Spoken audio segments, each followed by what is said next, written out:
toner? A musical boner? Yeah, that's not a thing, and you're not the boss of me, so. I can see your toner through those jeans. That's my Welcome to Vacation Lender. I'm Kyle. And I'm Brian. And this is the Pine Tree Picture Show. And today we are looking at Pitch Perfect because we are a couple of pitch bitches. A pitch bitch. I am nothing if not a total pitch bitch. The last video we did was The Breakfast Club, but we didn't mention the song Don't You Forget About Me. Yeah. Ironically. Which is kind of amazing to talk about that movie without talking about the song, which connects us to Pitch Perfect perfectly. The reason we didn't mention it was because of like copyright issues. Why bother talking about it if we can't play the song? And in this episode, we're going to be playing a bunch of the music, so whatever. Also, we did just literally forget to mention it. We stopped recording and you looked at me and you're like, hey, we didn't mention the song. And it was already like 20-something minutes. Yeah. I said, forget it. Let's talk a little bit about that song, which is featured in Pitch Perfect. Simple Minds, Don't You Forget About Me, was written for the movie. And originally, it didn't have that like big intro or outro. The lead singer of Simple Minds thought it was pretty boring. They wrote that intro and the ending and didn't have any lyrics, so just sang la la la in there. Then went home, wrote down lyrics for it, went in the next day, and the producer was like, no, we like the la la la's. We're just gonna keep it like that. Yeah. So they didn't even bother. I don't even think they recorded it. So, and I think that worked for sure. Yeah. I think it made the Bender fist pump an iconic pose. Yeah, for sure. I think that song like made that. But in Pitch Perfect, I think Jesse, the character, I think that's his name, he says that The Breakfast Club is one of the best scored or soundtrack films of all time. Would you agree with that? No. No. Very quick to, yeah, absolutely not. I don't even, would you say it's even in the top 10? No. Yeah, it's good, but yeah, not even, because he also puts it along with Jaws, E.T., Star Wars, and Rocky. I mean, mostly John Williams scores. Yeah. So, Which are very fair, and if you went up to a bunch of people on the street and asked them to sing a theme from a... Yeah, it would probably be Star Wars or Jaws. Jaws is the easiest one. Yeah. But it's not going to be Don't You Forget About Me. Yeah. So Pitch Perfect is almost, I like to consider like kind of a spiritual successor to The Breakfast Club. Obviously not a sequel because the movie is included in it. Right, yeah. Otherwise it'd be a meta sequel of some sort. But yeah, it's about finding yourself through connections with peers. Yeah, it's the same. One is just over the course of detention, one's over the course of a year at college. Yeah. And I think that's all kind of perfectly illustrated through the main character, Benji. I mean, obviously through Becca's journey as well. Yeah. Okay. Yeah. Becca's in Anna Kendrick's character. Becca is definitely the main character of the movie. But in my opinion, Benji is the heart of this movie, and the only one who's actually the age that he is playing. The rest of them are in their 20s, but he was, I think, 18 or 19 when they made this movie. Oh wow. And also, so quick spoiler warning out there: we are going to ruin the end of this more than 12-year-old movie. So if you haven't seen it, go watch it. Yeah. So let's talk about Anna Kendrick in this role. Anna Kendrick brings the main character energy. Yeah, definitely. Absolutely. You know, I'm going to take that a step further. Anna Kendrick has big energy. Not just Becca, not just the character in this movie, which certainly does for sure, but Anna Kendrick has a huge You heard it here first, folks. That's my No, if you've ever seen her interviews, she's so charismatic in all of her interviews. I love watching, and she's hilarious too. When she was on The Daily Show with Trevor Noah, he does this between the scenes, and she interrupted between the scenes just because she wanted to be a part of it. I feel like you've taken my between the scenes and turned it against me. It's like an intimate moment I share with, and you guys just turned on me as well. We were hanging out, and now you just flipped it on me. And she was hilarious. She took over, and after that, a bunch of celebrities wanted to be a part of it, and Trevor Noah was like, oh no, it's supposed to be my thing. It just wasn't a thing. And it's not authentic like me. Yeah. It's not just so cool like me. But yeah, that's the type of personality she has. She called Obama an asshole to his face. So, I shake his hand and he says, I hope I didn't embarrass you earlier. And I was like, yeah, you're such an ass. You definitely can't do that with every president. She's definitely iconic, and this is an iconic role for her. Yeah, I think it's probably what she's known for best. But I still think Benji's the heart of the movie. And I do want to take just a moment, and not to ask people to comment, but I do want to say thank you to someone who commented on our last video about the Breakfast Club.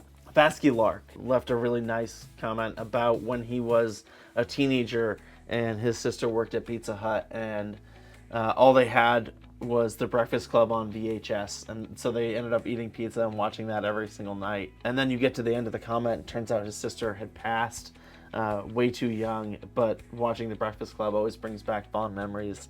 And I just wanted to thank them so much for leaving that comment, and just the importance of film in our personal lives, and how much more a film can mean than the creator can ever anticipate. And that was just really inspiring, so thanks for sharing that. And thanks to anyone else who comments on the videos, whether it's something very deep like that. Just thanks for being a part of this. So moving on, let's get into the best a cappella performances in Pitch Perfect. Ranked by Me. best, worst to best. Yes, ranked worst to best. So first of all, we have disqualified the Blame It on the Boogie, the footnotes. That one would be a contender, but again, they were disqualified because he's in high school. Nope, you're out. Get the out of here. You are.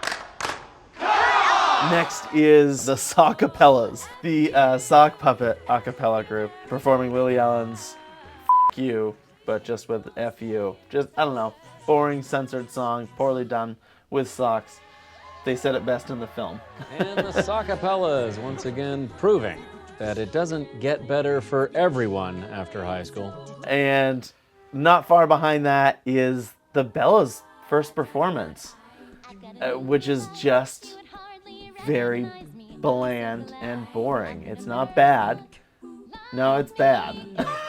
Yeah, the arrangement I think is meant to be kind of droll. Yeah, exactly. Like technically good, but oh man. And you hear it so much throughout the movie that it just becomes really boring. Is it me, or do we just take a left turn into Snoozeville? Then after that, Let It Whip by the Troublemakers. That one, they're performing in the quad. It's when Adam Devine.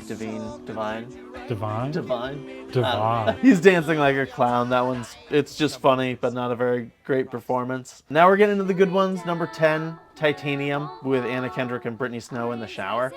Fantastic scene. Then Since You've Been Gone by the whole cast. That's the audition medley. They mixed that together really well. That's the only song where they use the split screen, right? Yeah, exactly. I thought they did that pretty well. I was surprised they didn't bring that back into some of the other performances, but I don't know. I thought it worked well in that scene. And then after that, the riff-off medley. Overall pretty good, but obviously taken down by some of the worst performances, like the high notes. And then at number 7, we've got Party in the USA on the bus. Pretty good performance, but not quite as good as the Troublemakers' Right Round. Just absolutely fantastic. Now we're getting to the really good stuff. Ooh, that's right, John. I'm gonna have to excuse myself to freshen up the downtown. Can I help? But it's not as good as how the movie starts out, honestly. Don't Stop the Music by Rihanna, performed by the Troublemakers. It really tunes you into what the movie's going to be about. Yeah. Real fast. Yeah, exactly. Yeah. And now we're the really good stuff, Cups by Anna Kendrick. This song is just, what a banger. I was obsessed with this song for a while. Yeah, I really liked it too, because I think this came out right before I was actually taking a train trip to Los Angeles. I was moving to Los Angeles via train, and the song came out right before this. So it was like, perfect. Yeah. So I loved this song. I still love it. The full song that was released as a single is even better too. And then coming in at number 3, Just the Way You Are and Just a Dream. This is the first mashup when they bring back Becca's character and finally let's say like let's try your method, and it works. Yeah. Like that was the first time I got chills, and it happens a couple of times in this movie where I get chills from the performances, which is part of the reason I love this movie. Yeah, I get goosebumps all the time in this movie.